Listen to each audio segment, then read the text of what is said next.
Ngayon dito na kami magluto sa silid namin.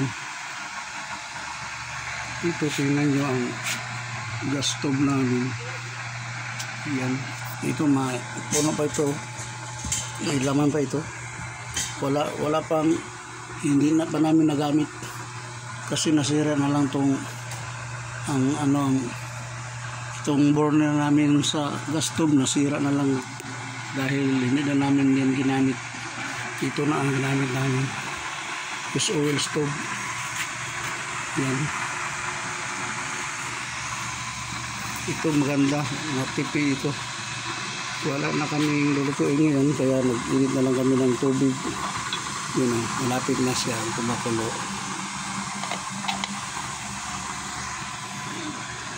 Ito tapos na.